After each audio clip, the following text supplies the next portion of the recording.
శూన్యత నుండి శక్తి వరకు ఒక యోధుడి ప్రయాణం. కొత్త నగరంలో విధుర్ అడుగుపెట్టాడు. తన గతాన్ని వదిలి బతుకుదెరువు కోసం ఒక నిర్మాణ రంగంలో కూలీగా చేరాడు. చుట్టూ ఉన్న కాంక్రీట్ అడవిలో అతను ఒంటరివాడు. ఆ నగరపు శబ్దం, వేగం అతనికి కొత్తగా, భయానకంగా ఉన్నాయి. విధుర్ తన భుజంపై మోస్తున్న ఇటుకల బరువు కంటే తన మనసులో ఉన్న అసహాయత బరువు ఎక్కువగా ఉంది. తన కళ్లలో భవిష్యత్తు పట్ల భయం, గుండెలో ఏదో సాధించాలనే తపన కనిపిస్తున్నాయి. ఆ ప్రాంతంలో విక్రాంత్ అనే రౌడీ పెత్తనం చెలాయిస్తున్నాడు. ఒక సాయంత్రం విధుర్ పని ముగించుకుని వస్తుండగా విక్రాంత్ మరియు అతని గ్యాంగ్ అతన్ని అడ్డుకున్నారు. విక్రాంత్ విధుర్ని హేళన చేస్తూ అతని భోజనం గిన్నెను కాలితో తన్నాడు. విధుర్ కోపంతో రగిలిపోయాడు. కాని విక్రాంత్ వేగంగా విసిరిన దెబ్బలకు అతను నేలకూలాడు. తన బలహీనత అతనికి అవమానంగా అనిపించింది. దెబ్బలు తిన్న విధుర్ దగ్గరలోని ఒక పాడుబడ్డ శివాలయం వైపు వెళ్లాడు. అక్కడ చీకటిలో ఒక వృద్ధుడు నిశ్శబ్దంగా కదలికలు చేయడం గమనించాడు. ఆయనే సోమన్న. సోమన్న కదలికలు గాలిలో నృత్యం చేస్తున్నట్లు ఉన్నాయి, కాని ప్రతి కదలికలోనూ అపారమైన శక్తి ఉంది. విధుర్ మౌనంగా నిలబడి ఆ అద్భుతమైన విద్యను చూస్తూ ఉండిపోయాడు. సోమన్న చూపు విధుర్పై పడింది. ఆ చూపులో ఒక లోతైన ప్రశాంతత ఉంది. విధుర్ సోమన్న పాదాల చెంత చేరి తనకు ఆ విద్యను నేర్పమని ప్రాధేయపడ్డాడు. సోమన్న మొదట నిరాకరించాడు, కాని విధుర్ పట్టుదల చూసి ఒప్పుకున్నాడు. అయితే సోమన్న యుద్ధతంత్రాలు నేర్పే బదులు విధుర్తో బావి నుండి నీరు తోడించడం, భారీ తిరగలితో పప్పులు విసరడం వంటి పనులు చేయించడం మొదలుపెట్టాడు. విధుర్కు ఇది వింతగా అనిపించినా గురువుపై నమ్మకంతో శ్రద్ధగా చేశాడు. వారాలు గడిచాయి. విధుర్ అసహనానికి గురయ్యాడు. నేను పోరాడటం నేర్చుకోవడానికి వచ్చాను, పనిమనిషిగా ఉండటానికి కాదు అని సోమన్నతో అన్నాడు. సోమన్న నవ్వి విధుర్ వైపు వేగంగా ఒక దెబ్బ విసిరాడు. విధుర్ అప్రయత్నంగా తను నీరు తోడేటప్పుడు చేసే కదలికతో ఆ దెబ్బను అడ్డుకున్నాడు.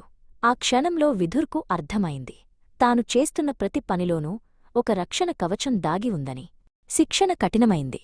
సోమన్న ఇప్పుడు విధుర్కు శ్వాసపై నియంత్రణ మరియు ఏకాగ్రత నేర్పడం మొదలుపెట్టాడు. నది మధ్యలో ఉన్న ఒక చిన్న రాయిపై ఒంటికాలిపై నిలబడి గంటల తరబడి ధ్యానం చేయమనేవాడు.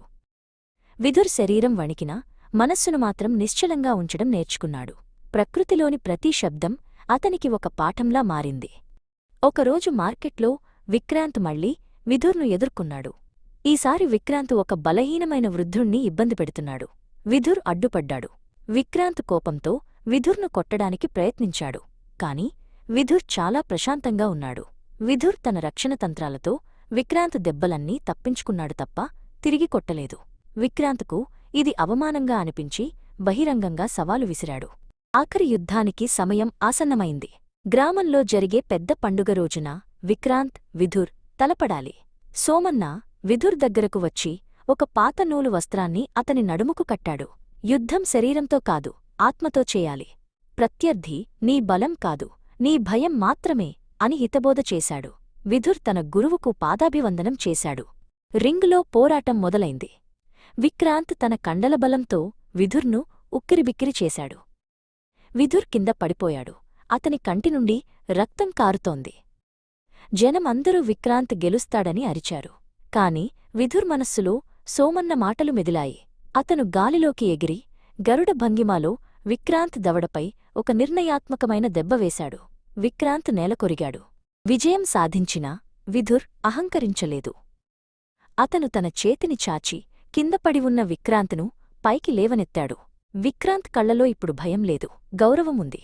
విధుర్ జనాల మధ్య నుండి నడుచుకుంటూ దూరంగా నిలబడి ఉన్న సోమన్న వద్దకు వెళ్లాడు. ఇద్దరూ మౌనంగా ఒకరినొకరు చూసుకున్నారు. ఒక సామాన్య కూలి ఇప్పుడు తన మనస్సును జయించిన యోధుడిగా మారాడు.